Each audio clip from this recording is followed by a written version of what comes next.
Do you love movies? Then subscribe to the Movie Buffer YouTube channel to get honest and insightful movie reviews along with interesting facts about the films. Join this interactive community where comments are welcomed.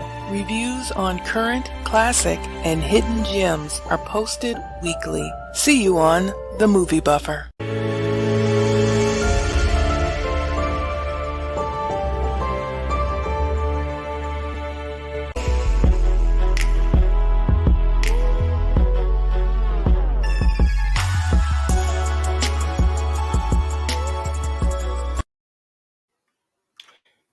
Do you know how to recognize a control freak? What are some of the red flags people need to look for in order to avoid sleeping with the enemy? I mean, who knows? After this show, you may find out if you're a control freak yourself. All of this and more on the Talk to Q radio show. Buckle up. T2Q Radio. Hey, what up, Q? What up, Radio World?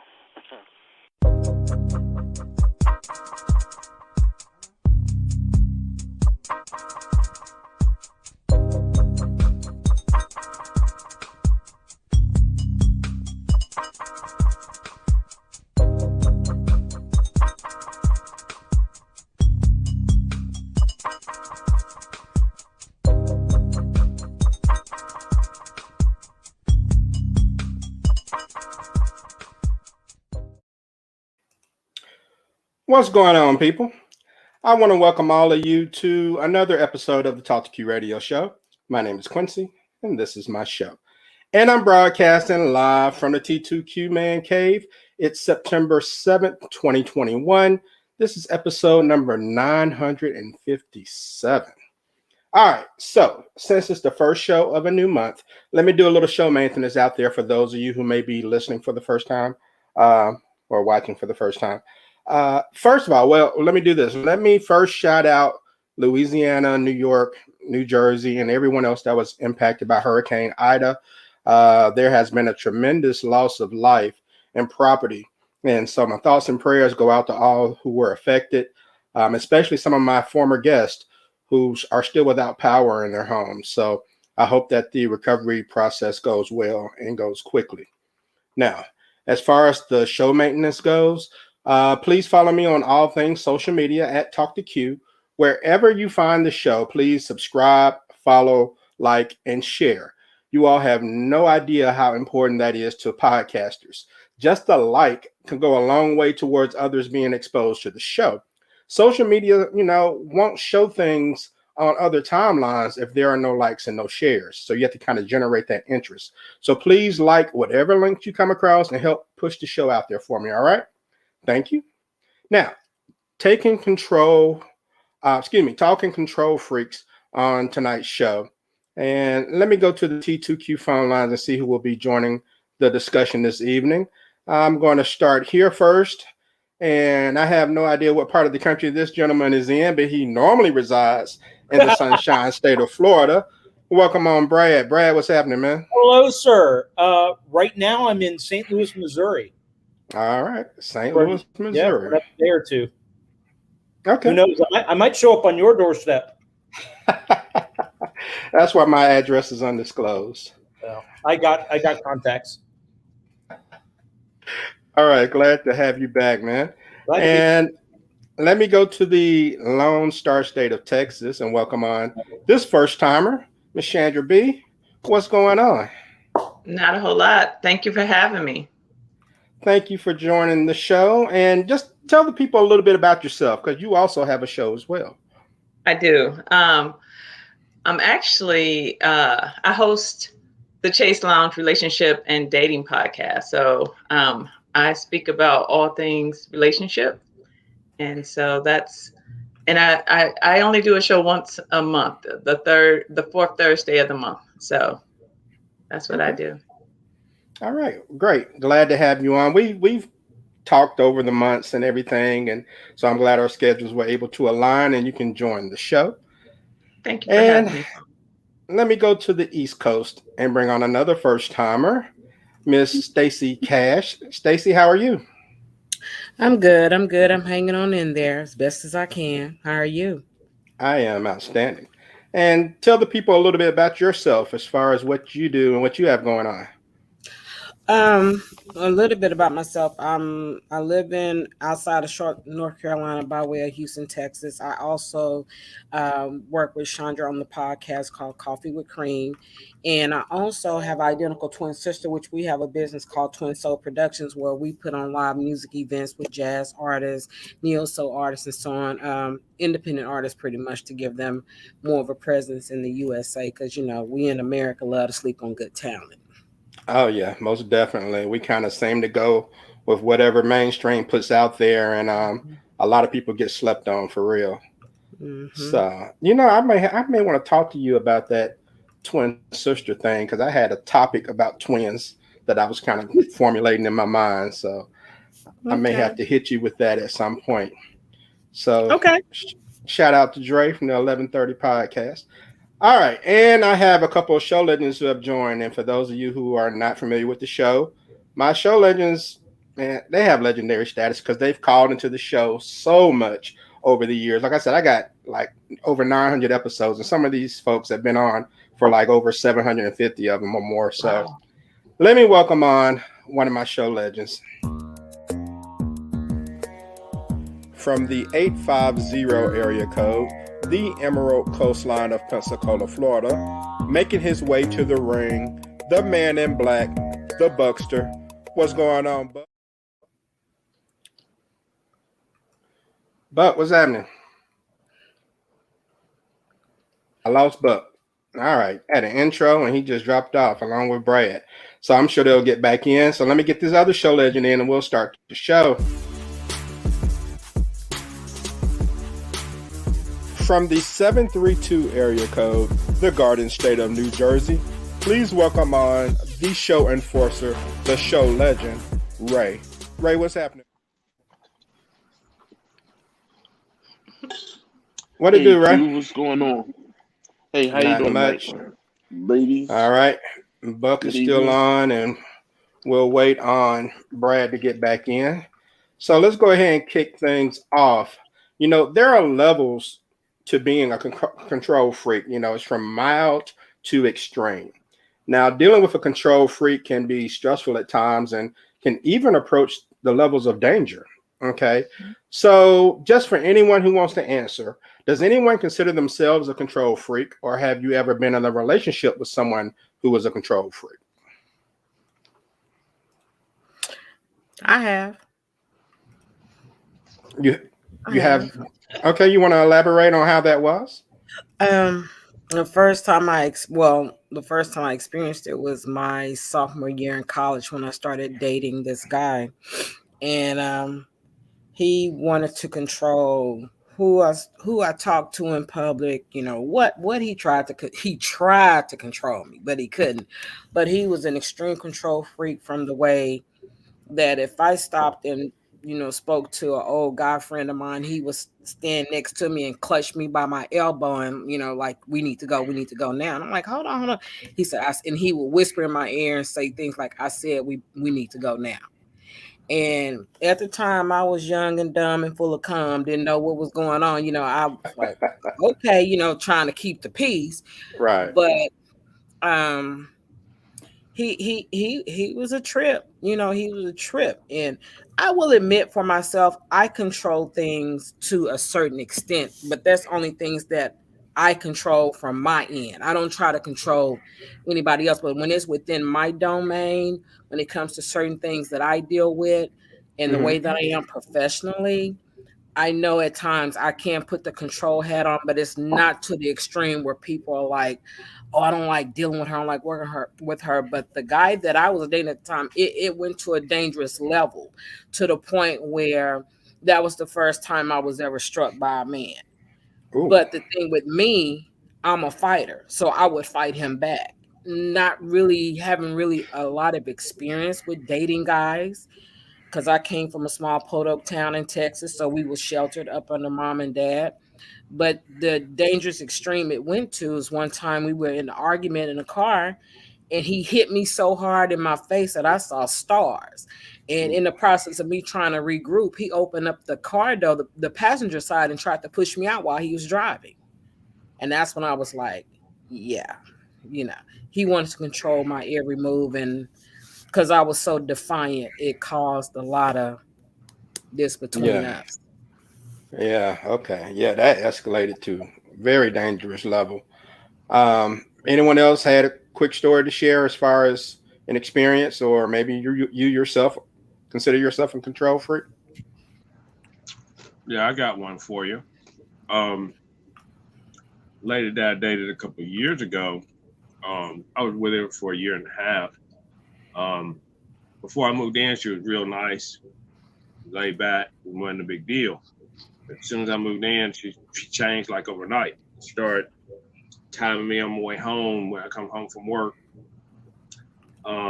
Introducing her to friends, asking me strange questions that nobody's ever asked me before. Um, and then, demanding, you know, she had real bad, she just real bad. I mean, it didn't make sense to me because I'd never experienced anything like that, especially from somebody that was a little older than me. Well, I thought they had their head on straight. It was really just bizarre. It got to the point to where, you just have to part company. You can Yeah. this is not somebody you can be friends with. Yeah. And it's like this sometimes. Sometimes you just have to cut it off. And there are quite a few tactics that control freaks will use in order to assume control over a person. And we'll go over some of those techniques. And Chandra, I'll start with you just to get your opinion on some things. Can a person restrict or limit your time with friends and family be a sign of them attempting to control you? Absolutely. One those are definitely signs of which also can be signs of power and control, which is abuse. And so you really want to be mindful. Anybody that's trying to tell you how to dress, limit who you can talk to. They really try and isolate you from your family, the people that you are the closest to. Those are definitely going to be signs of more than control, but more abuse, if you will, power and control. So you have to be really careful. Now, sometimes it's caution and it's, a lot of times it comes across as really sweet and charming. But if unchecked, it can really lead to something that is a lot more dangerous than sweet and charming. Yeah. And Ray, I think she makes a good point because a lot of times some people look at it as, oh, this person just wants to spend time with me. They love me, and that's why they don't want me going anywhere. So, Ray, talk about how that can be a red flag that some people may ignore. Well, I think it's how a person comes across. If a person is making a suggestion, then that's a conversation. But I think if a person is telling you what to do, then that's when it becomes a problem. Because to me, I think it's either you can compromise or you can't compromise. You can't force anybody to do anything. So if you have a situation and it bothers you and they still want to do it anyway, then hey, you let them do it and you go about your business or whatever. You can't try to force them to do something they don't want to do, or they can't see your side of it. So if they can't see your side of it, then maybe it's kind of a situation that you don't need to get too entangled up with. Just let it go. And I don't think a lot of people have that control of themselves to be able to let it go and say, hey, if a person, just like, I've had exes that, just like to go out Thursday night, Friday night, or Saturday night, and this and that, hey, you know, you can slow down on some of that, but they don't want to do it. You can't force them to do it. That has nothing to do with control. You're just making a suggestion. But if they don't want to do it, then you go your separate ways. And I think that's the best way to handle it. But most people don't handle it like that. When somebody starts grabbing you in the collar and and pulling up at your house unannounced and stuff like that, I think that's when it gets dangerous. Yeah, definitely. And we'll get to that in just a minute.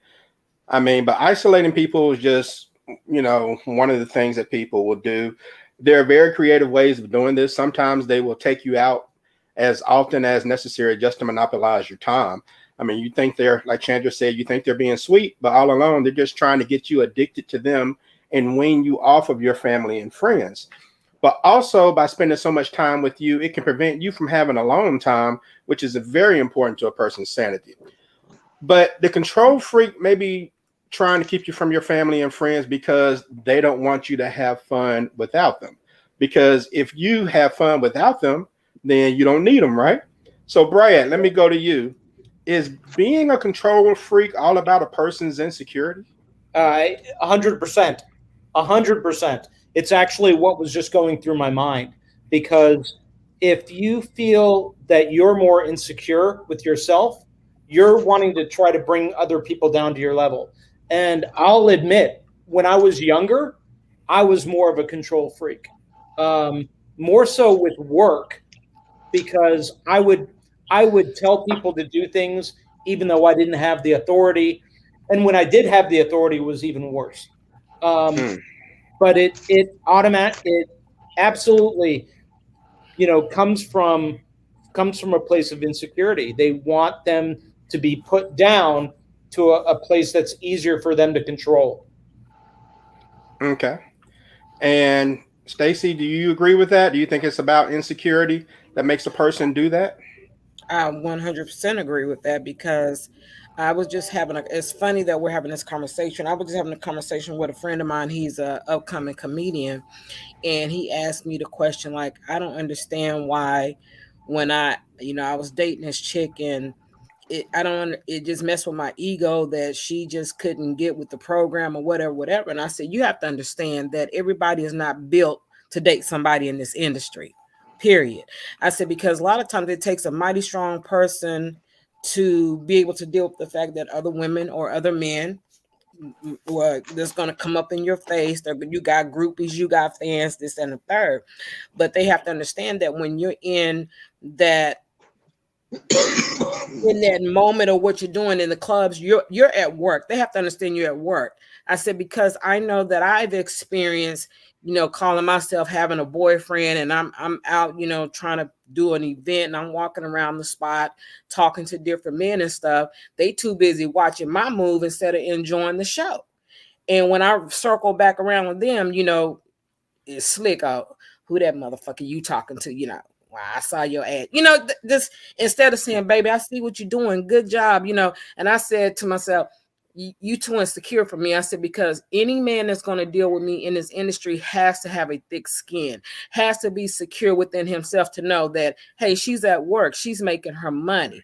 I'm not concerned about no other man up in here. I'm having me a good time. And when it's all said and done, at the end of the night, she's coming home with me.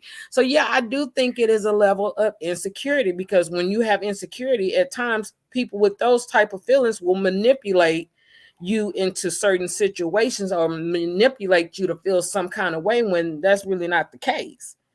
You understand what I'm saying? They'll say certain things to you to try to make, you don't look right in that dress. You may be, I may be slamming in that dress, but to him, you look a little bit too fat in that dress. Ain't nothing wrong with me in this dress. That's manipulation. That's insecurity, because he already know I'm going to updo him anytime I go out anyway. Because when I step, point blank, period. Moving on. Moving on. All right. Well, Chandra, what about when people try to reward you for exhibiting behavior that benefits them? Like, for example, they may say, well, I would probably have sex with you more if you just lost a little weight, or things of that nature. Is that a form of control? It is, but I want to back up just a little bit, if that's okay, Q. Yeah. And the reason why I want to back up on that just a little bit is because what has to happen first is that first I have to win you over. First, I have to convince you that I'm into you and all of this stuff, right? So first, I have to get you in emotionally tied to me before I can start calling you out your name, degrading you, and things of that nature, right? And so first, I make you feel like you're on top of the world. I'm charming. I'm all into you. Everything is about you in the beginning, and then it switches over. And so now I'll say things to you like, if you lost some weight, I would be more attracted to you. Things of that nature, because I have to get you to a point where you trust what I'm saying. If we just start dating and you say that, it doesn't matter to me. I have to get you to a point where you're all in, and then I can start using that tactic to crush you. Boy, Agreed. It's hard out in these streets. It really is, because you have True. people who it's almost like a game to them, you know, and they try to manipulate you in a lot of ways, and it's easy for you to think that someone cares about you when they really just want to control you. And some of them will make you actually feel lucky to be with them. You know, that's like a form of control, so to speak. But Absolutely. what about keeping score? And Buck, I'll go back to you on this. Is that a form of control? Being a control freak when someone seems like they're always keeping score, or well, I did this for you and you can't do this for me, type of stuff? Oh yeah, definitely. Because they try to it's almost like they try to pull a guilt trip on you because I did this for you, did this for me, you know, and all that kind of stuff, just to try to make you feel guilty, like you have to do something for them. You know, it's just really unfortunate that some people are just so insecure to the point to where, you know, they'll pull any kind of tactic they can possibly take to try to keep you to themselves. Blocking off friends, or if somebody answers the phone, I mean, if they answer the phone, they see one of your friends that calls you fairly frequently, they'll pick up the phone and make up some kind of erroneous deal or whatnot. I mean, it was just, you know, it's just one of those deals where it's just really unfortunate. No doubt. And Ray, do you agree, man, or you have a different take on it? I just think that you know, if you are with somebody, you should just treat them the way you want to be treated. And I think if somebody that you're talking to doesn't give you the option to do what you want to do, then that's where manipulation starts. Like a lot of times I see these stories and movies are on it and stuff like that, but I don't really understand how that starts. Because if somebody puts you on a pedestal, and then all of a sudden they tell you to sit down or shut up or this, and this, and you just don't understand where that came from, and then weeks and months and years and all that go by, how did it get that far? You know what I mean? And once somebody steps so far out of pocket, until they get back in pocket, things can't be right. So, you know, I just think that but it happens all the time because people listen to what other people say. But you got to be able to respect the other person's opinion. If their opinion is different than yours, then they may not be the one for you. That's why people split up every day. At least that's why they should. That's for certain.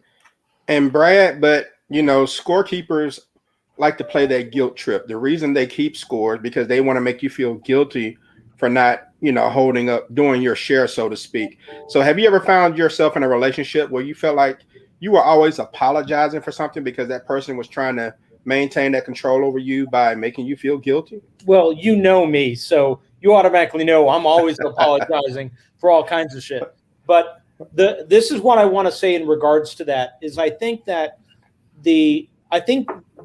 tactic is probably a little bit more down the rung. It's used, but more so is the guilt trip from, hey, this is our time together, or hey, I'm not feeling well. Hey, I need you.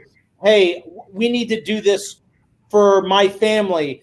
Anything that's going to really involve those heavier emotions is going to be much more impactful. And I think that that scorecard is kind of a last ditch effort in those cases. And I can't say for sure if I've ever done that in a relationship. Mm-hmm. I know when I was younger, I thought it with friends because I do this for friends. And hey, you know what? You should be doing this for me. Whether or not I verbalized it, once in a while, I've been known to keep my mouth shut. Once in a while. But I think it's a little bit lower down the rung as far as relationships. Okay. And Chandra, we've all been in a situation where we feel like maybe we've overextended ourselves to make accommodate someone, and this is outside of relationships, you know.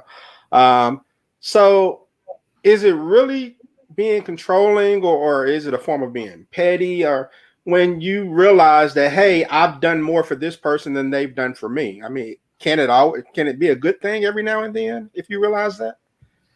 So I think that if you go into a relationship believing that everything is going to be 50-50, then you're probably not in the right place, right? Because relationships aren't 50-50. Relationships are sometimes 70-30, sometimes 40-60, sometimes 100 on one end and 0 on the other end, right? That's all Just bad. it just happens that way. But it should shift at times, right? Because there are times that I'm going to completely have your back, and I may be pulling all the weight because that's what you need. But the expectation is that when I need that, you're going to do the same thing. You'll make that same sacrifice. Now, what happens sometimes is that doesn't happen. And when that doesn't happen, that's when you have a decision to make. And a lot of people are afraid to be alone. That being alone is a very scary thing. And that's what keeps a lot of people in relationships, but also their heart is in it. And if it was good before, it can be good again. It's the lies that we tell ourselves. And so we constantly feed ourselves this dialogue, this storyline about what it was or what it is and what it can be, instead of what it truly is. And so as long as we're thinking about what it can be, because we're remembering what it was, it's hard for us to walk away. And you make a very good point there. And Stace, I'm gonna go to you on this because I think a majority of relationships that end badly usually end later than they should. A lot of times we see the red flags and we notice that something is wrong, but like Chandra said, we think about the good times and we're like, well, we can pivot back to that point. I mean, so how do you know when to hit the eject button? When is the red flag really a checkered flag and you need to be at the finish line? Honestly, I think it comes with a person's maturity level. I mean, because if I could go back and talk to the person I was back then, I would have left a whole lot sooner. Now, the way that I am now, it don't take a lot, because I begin to look at things and I begin to analyze them. I get in my head a lot. And that's something that I'm working on, but I get in my head and I begin to have these conversations with myself.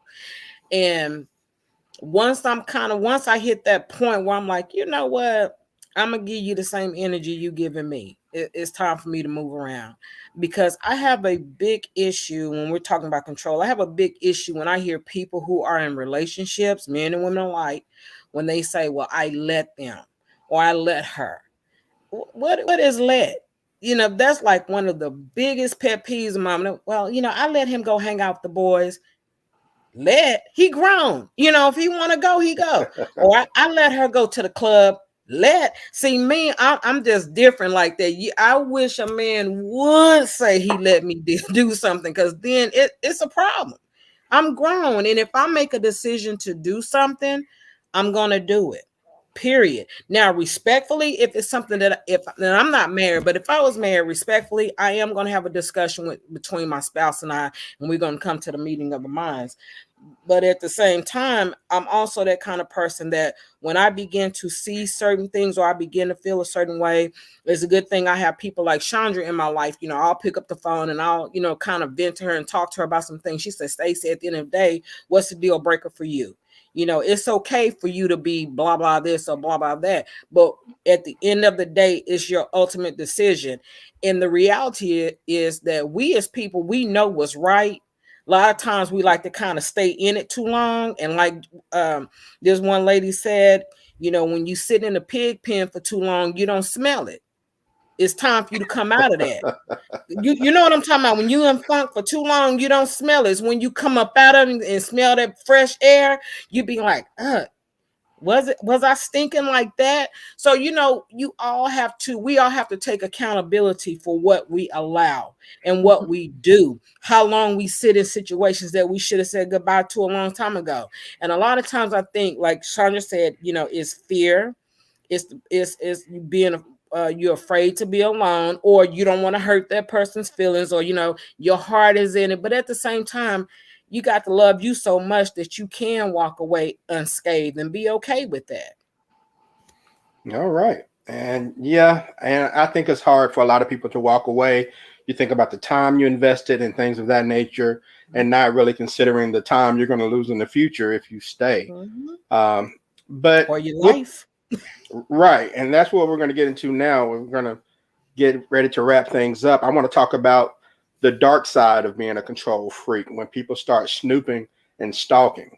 Okay, someone who is controlling can sometimes lash out when things don't go their way. Their insecurities may cause them to spy on you, or all the way up to physically restrain or attack you. So I know, Stacey, you said you've been in that situation before.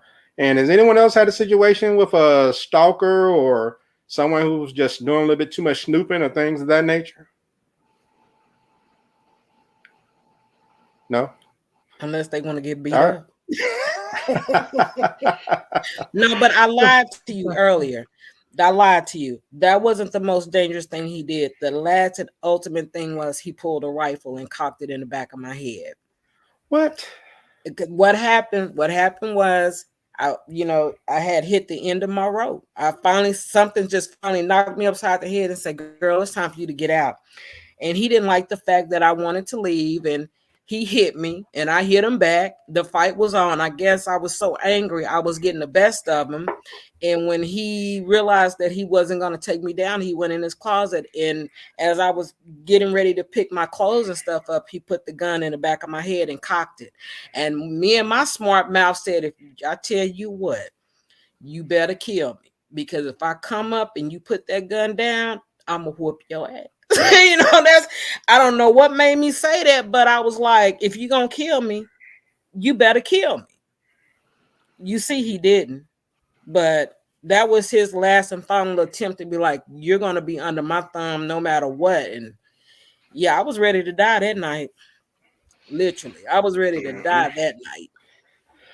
I mean, and no one wants to get to that point where those things escalate and that happens. And Buck, let me go back to you, man, because in all honesty, a lot of times we can see things escalate and we can see things coming. And this goes to the whole domestic abuse thing, where people don't ask for help when they're encountering problems such as this. So, but what advice would you have to someone when they notice that things are escalating to the point to where it could be dangerous? But looks like he may be frozen. We'll come back to him. And Ray, let me go to you and ask you then, Ray. What are some of the things you should do if you're noticing that it's starting to escalate and it feels to the point that it could be dangerous? Well, I think you should cut it off. But if you cut it off early, it's hard for it to get that dangerous. If you cut it off the first week or two or something like that, chances of somebody killing you over a 2-week relationship is slim to none. But I think you have to choose your partners and mates and dates carefully. If you don't choose them carefully, anything can happen. And it should be basic steps that you use to do that with. Is the person responsible? With the other people around him, what do they think? Did you meet their family? Do they talk about their family? What do they like to do when they're not with you? All of these things are going to be clues to let you know who they are. A lot of people say, "Oh, I like him, but he do a little of this or he do a little of that." Okay, if you're an adult, you shouldn't be dealing with nobody doing nothing illegal or sideways or none of that. So if you make those choices, anything is possible in the end result. So, I think you just have to pick somebody that is credible and they do what they say they're gonna do. If they do what they say they're gonna do, then everything can work itself out. But the first time you see a sign of something going left, I mean really left, somebody have a different opinion. Say, I don't think you should go out tonight because a lot of, this going on, that going on, that's something different to somebody snatching you up and throwing you on the couch and locking the door and telling you can't go. And then y'all still cool tomorrow. That's your own fault after that. True. Okay. Brad, you have anything to add? Any advice to people who are out there? Yeah, I actually do. I think it really comes down to what we teach our children and about their own self-worth. Because if we teach them from an early age how loved they are and how important they are to us, and that should anything happen, when they're older and dating, that they're too important to let their lives be led by other people, that the door is always open to talk to us, whoever you're most comfortable with, whether it's the mother, the father, the sister, the brother, the uncle, the aunt, whoever, that the door is always open. Because with these control freaks, they're beating them down. They're trying to destroy their self-worth. And if you have that basis from the beginning, it makes it that much more difficult to do so. Okay. And Chandra, he speaks about children, and a lot of younger generations are, they're kind of used to getting what they want. There's immediate gratification in almost everything we do, from posting a Facebook pic and getting an immediate like and things of that nature. So, I mean, how can we, I guess, teach this younger generation that, sometimes not sometimes, all times, people are off limits when it comes to trying to control them or thinking that they're your personal property to gratify whatever it is your desires are. Well, I definitely agree with Brad that we do need to instill in our children self-worth, right? Because if you know your worth, it's hard for you to allow people to treat you any old kind of way, right?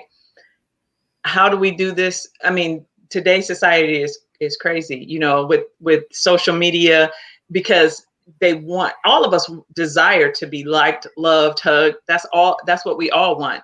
And so, when we talk about how do people get there because that's what we want.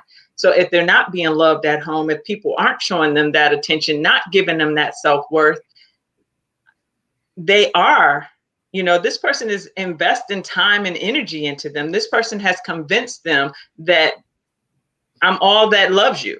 I'm the only one that cares about you. And so with that, it's hard to walk away from that, especially if nobody else has ever given you that. No one has ever given you that kind of attention before. But I think that too, well, we have to make sure that there's a difference between, anyway, I just really think that it's important to teach our children self-worth.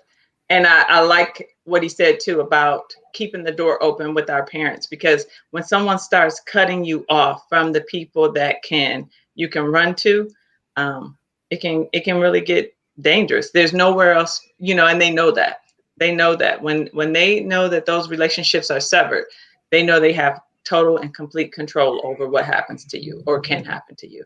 It's not as easy as walking away. If the person flip the script, one day I'm all loving and then the next day I'm slapping the crap out of you, that's not generally how it happens. What happens is they withhold affection, right? Mm-hmm. All that love and attention that they were giving you, they withhold when you don't do a decision that they want you to do.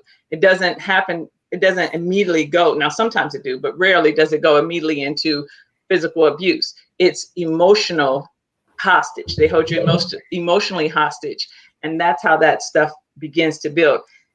And you want that love, you want that attention. And so you do things. But if they had that self-worth, then they would be less likely to fall into those traps. Very good. It's very important.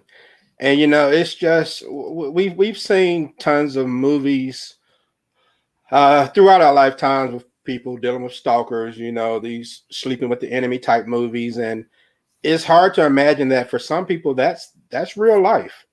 For Stacy, that was real life, and it's very scary. And I definitely would love to see people do everything they can and use all their resources to avoid being put in that situation.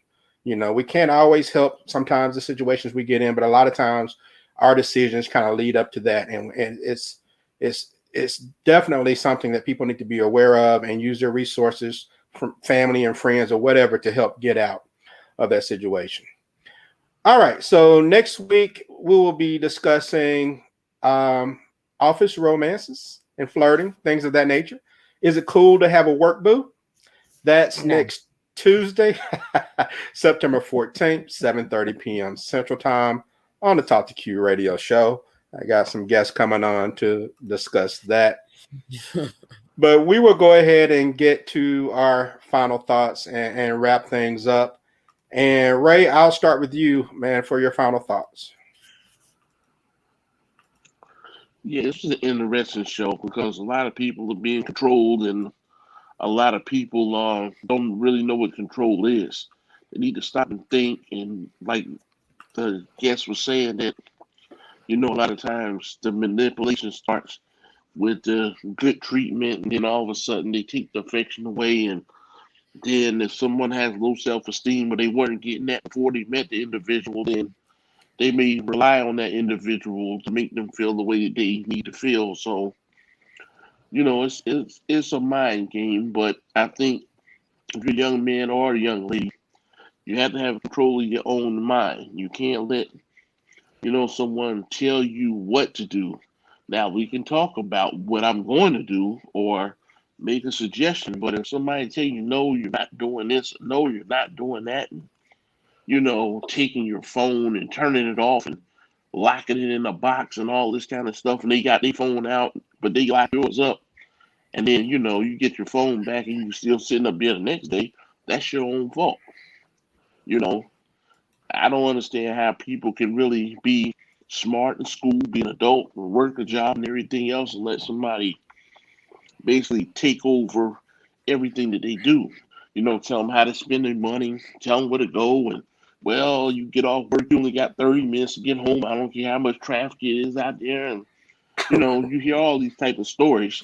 Yeah. But you, as the person in a relationship, you have to control the situation, or you have to get help, whether it's a family member, whether it's church or anywhere, to get away from the situation and don't go back. Because once a person do like that, what do you have to talk about? What are they calling you on the phone? Apologize for acting like that? There is no apology for acting like that. Let it go, move on, and go forward. And the earlier, the better. But good show. All right. Thanks a lot, man. And I definitely agree with you. Reaching out to whoever is the first step. And so I appreciate that. And Chandra, if you can give your final thoughts on the evening. Okay. I think that one of the things that we didn't necessarily talk about, I know we talked a little bit, but it happens to men too, right? So when we talk about domestic violence or control and abuse, that also happens to men. And and just like with anything else, it's most of the time it starts with that emotional or psychological manipulation. And so we have to be mindful of that. And also, just because someone appears charming, right? So I'm saying this to family members and friends, just because he or she appears charming, appears all together, if your friend is coming to you or your family member is coming to you and telling you something, you need to believe it, because that is a true sign of a person that a control freak. They are charming. They don't want you to know that they are this way. So you won't see it unless they allow you to see it. And your family member will definitely know if they're being controlled. And so if they share that with you, believe them and assist them in getting help, because it took a lot of courage to come there. Definitely. All right. And real quick, plug your show and let everybody know where they can find you. I'm also, so the Chase Lounge is on Spotify, Apple. We are definitely on all of the medias. And so if you are interested in learning more about relationships and talking about that, you can definitely listen in every fourth Thursday of the month. I do a new episode, and we talk about everything from online dating to mistresses to everything in between. All right, cool. I will definitely put a link in the show notes for those to check you out. And I think I listened to, I'm trying to remember the name of the episodes. The last one you and Stacy was on there as well. Yeah, relationship table talk. Okay, What I think are that's you what it bringing was. to the table? Yeah. That discussion is very popular on Facebook about what people bring to the table. So I thought that was a pretty good discussion.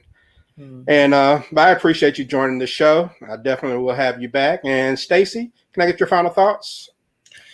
I just say be in control of your own mind. Don't allow anybody to control your mind. And I also say listen to that thing called intuition, because when you begin to deal with somebody and you begin to see signs and you begin to feel a certain kind of way, nine times out of 10, that's your intuition tapping at you. So if it don't feel right, or if it seems like this person is trying to, start in the moments, like Chandra says, being charming, then begin to try to break you down little bit by little bit.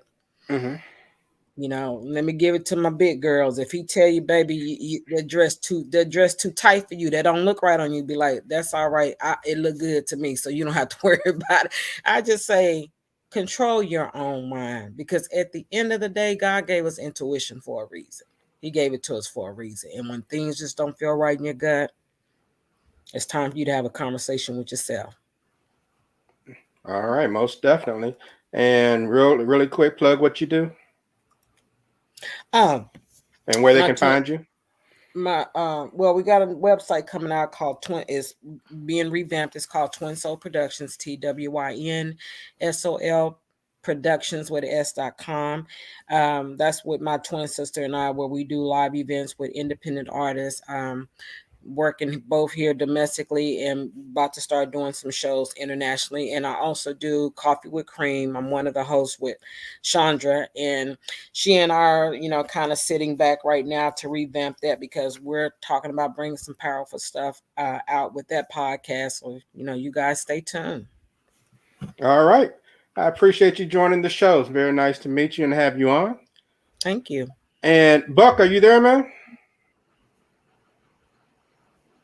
Get your final thoughts. Sure. Well, I mean, good show tonight. I mean, we need to recognize the warning signs, or the red flags, as we say, when you see these things happening in a relationship.